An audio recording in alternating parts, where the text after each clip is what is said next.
So how much can I get for a trade? Well, I don't think bananas are worth what you think they're worth.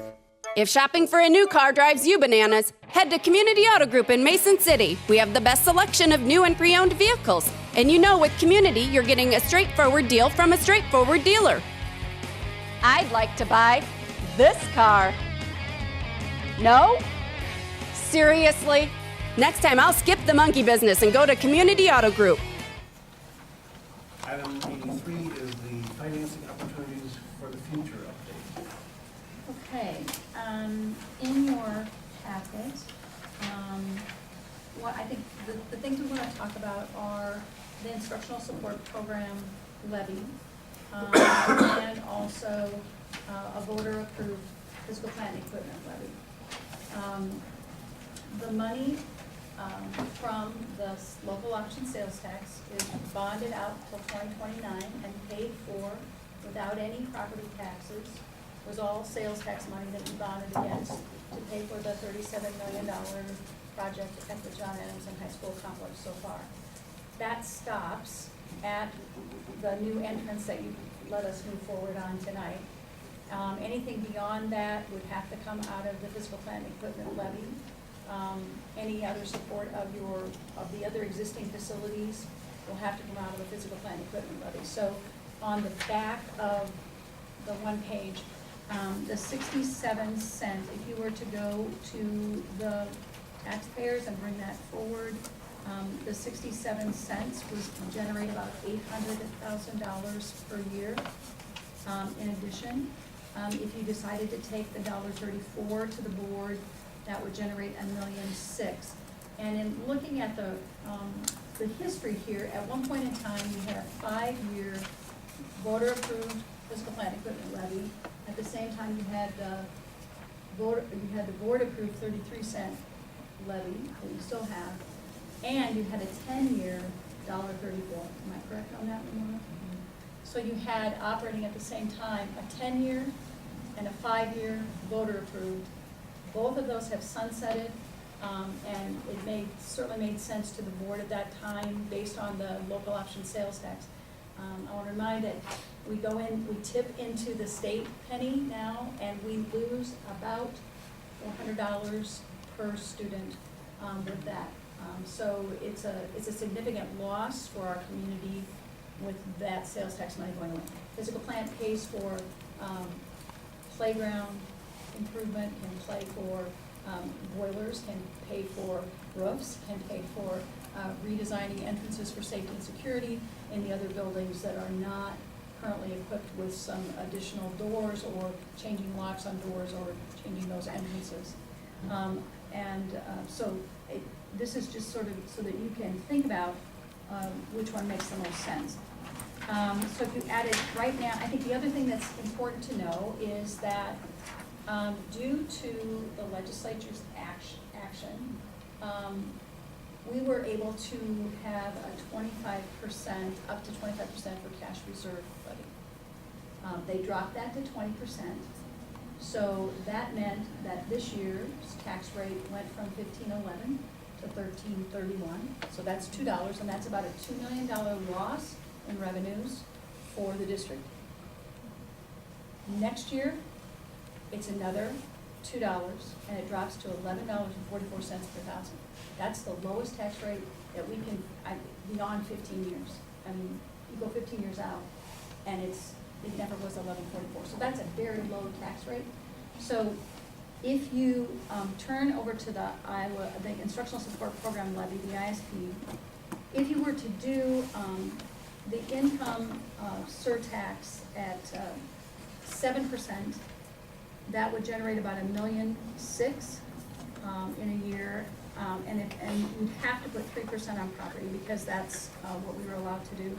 That would generate about $168,000 yearly. Remember that the ISP, you get the property tax first, but it takes a full year before you even see the instructional support levy. So we'd be looking at 2015 before you probably even see that surtax kick in.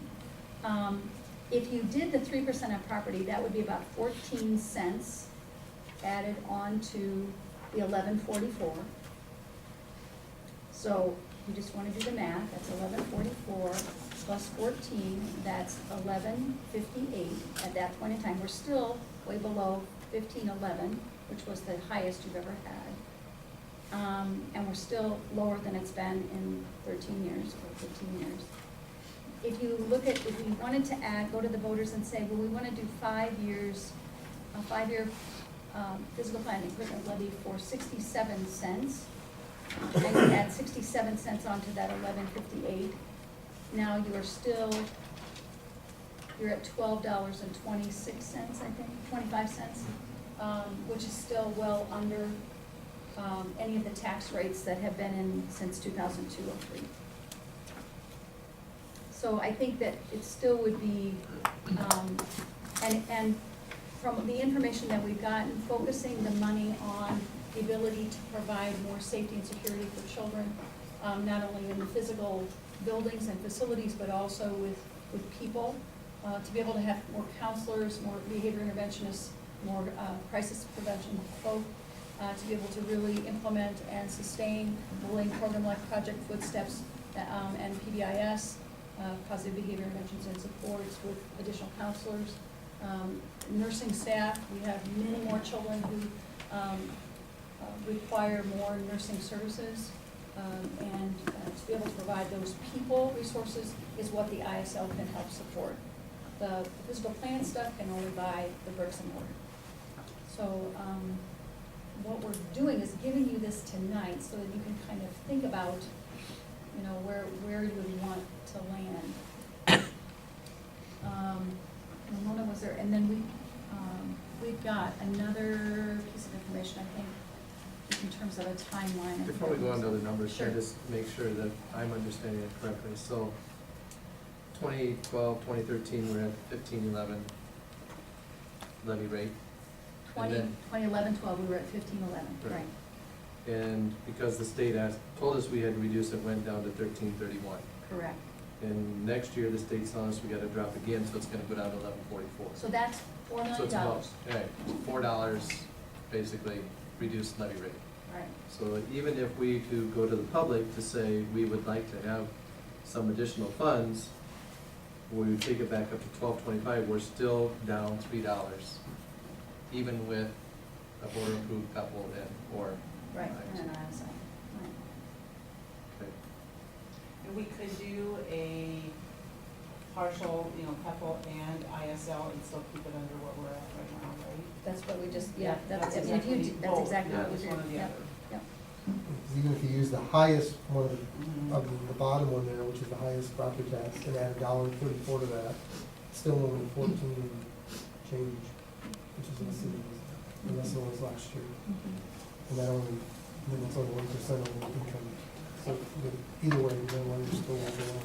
And I think that it's important for community to also know that, we took a 10% across the board cut. In the 5 years that I've been here, we had a 10% across the board cut. That's about a $4 million loss in revenue and funding. And now, the last 2 years, we're $2 million down this year, and we're gonna be $2 million down next year. And your cash reserves are starting to dwindle because we're having to use some of those just to make sure that we're able to pay the bills.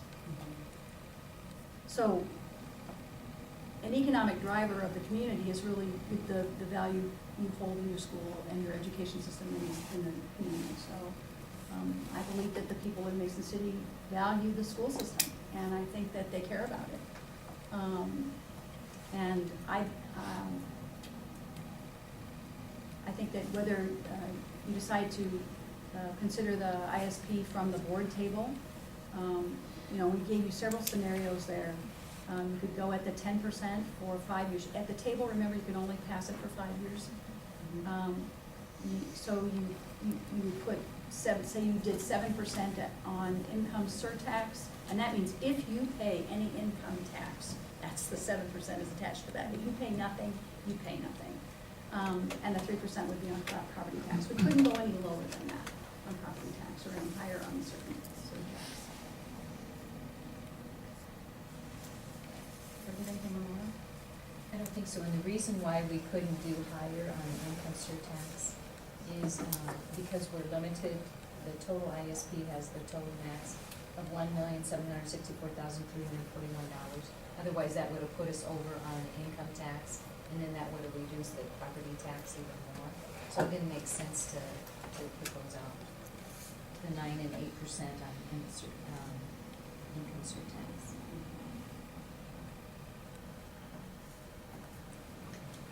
So you could do any combination of those for 5 years from the table as a resolution. Or you can choose to take it to the voters again as well. You have the right to take it as, to also pass it at the vote. The PEPAL has to go to a vote though. And then the next two election dates would be, for the special election, would be June 25th or September 10th for this year. And then it's February, I believe, 7th and maybe April 2nd or something like that in 2014. But don't quote me on those dates. I know this year for sure. Yeah, June 25th and September 10th, so. And in order to get them on the ballot, it has to be approved here no later than that. To get it on the ballot, Yeah. it depends on which date. But if we're looking at June 25th, Oh, you have. it would have to be an action item. I think April. We have to do it at the April board meeting. It has to be 46 days before June 25th.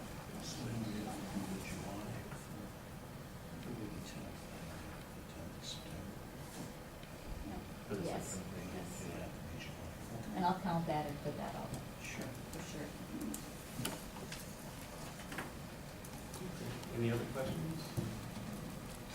Which that would take us to the calendar this one. If you want to look at